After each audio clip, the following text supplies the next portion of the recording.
Bismillahirrahmanirrahim. Assalamualaikum warahmatullahi wabarakatuh.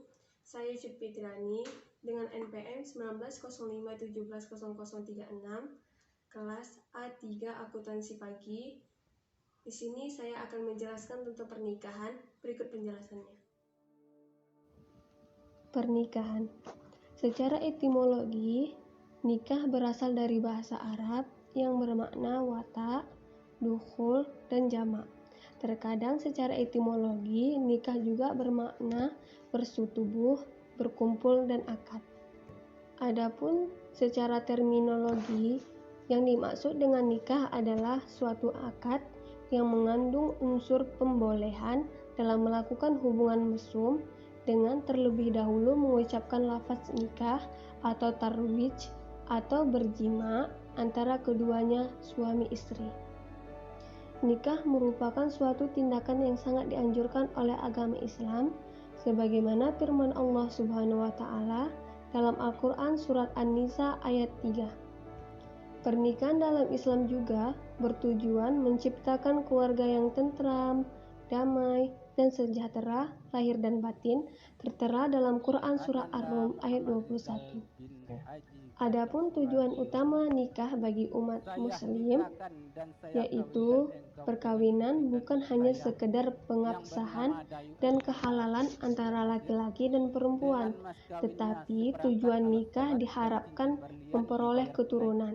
Tersebut tertera dalam Quran Surah Al-Furqan ayat 74.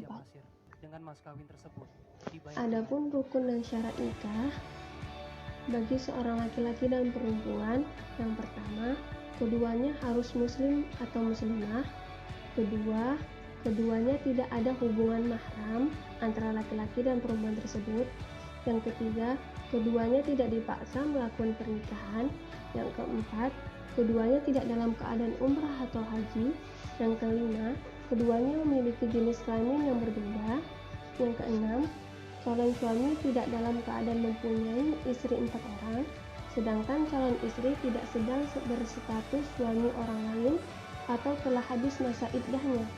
Yang ketujuh, calon istri tidak sedang dalam pinangan orang lain. Untuk kasus di atas ini hanya tindakan pengharaman saja. Namun, jika pernikahan tetap berlangsung, meskipun dalam pinangan orang lain, masih juga tetap dianggap sah.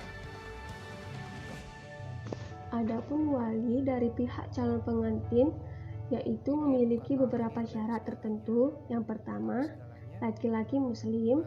Kedua, mempunyai hubungan nasab perwalian dengan calon pengantin wanita. Ketiga, balik dan berakal sehat.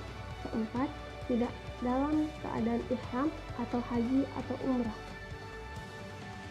Adapun 2 orang saksi sebagaimana sabda Rasulullah SAW di bawah ini memiliki beberapa syarat, yaitu yang pertama, balik. Yang kedua, tidak ada pemaksaan bagi keduanya. Yang ketiga, tidak sedang dalam keadaan ihram. Yang keempat, saksi tidak menderita tunanetra, tunawicara, tunarunggu, atau sudah uzur. Yang keempat, merdeka bukan status sebagai budak, memahami bahasa yang dipergunakan sebagai ijab kabul. Yang kelima, adil atau tidak fasik. Adapun lafaz akad nikah, adapun yang dimaksud dengan lafaz ini berbentuk ijab dari wali calon istri, dan adapun yang dimaksud dengan qabul dari calon suami. Lafaz dan qabul yang saling beriringan satu sama lain. Lafaz ini harus berada dalam satu majelis atau ittihad al-majelis dan waktu yang sama yang kesemua rukun-rukun yang lain dapat menyaksikannya. Adapun syarat-syarat lafaz akad nikah ini adalah yang pertama, adanya pernyataan pengawinan dari wali. Yang kedua, adanya pernyataan penerimaan dari calon suami. Yang ketiga, memakai kata-kata nikah atau tajwid. Yang keempat, adanya ijab dan kabul bersambung. Kelima, antara ijab dan kabul jelas maksudnya. Yang keenam, orang-orang yang terkait dengan ijab dan kabul tidak sedang dalam ihram. Yang ketujuh, majelis ijab dan kabul itu minimal dihadiri oleh 4 orang, yaitu calon suami dan wakilnya, calon istri dan walinya. dan 2 orang saksi. Dan berikut video tata cara akad nikah yang sah.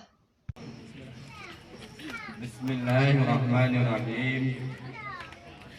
Ya Anwar Suherman bin Udin Sudirman, saya nikahkan dan kawinkan putri kandung saya Hasna Aufanada kepada Ananda dengan mas kawin berupa uang sebesar Rp500.000 dibayar tunai. Saya terima nikah dan kawinnya Hasna Aufanada binti Bapak Kencana sah dan halal untuk diri saya dan mas kawin tersebut tunai.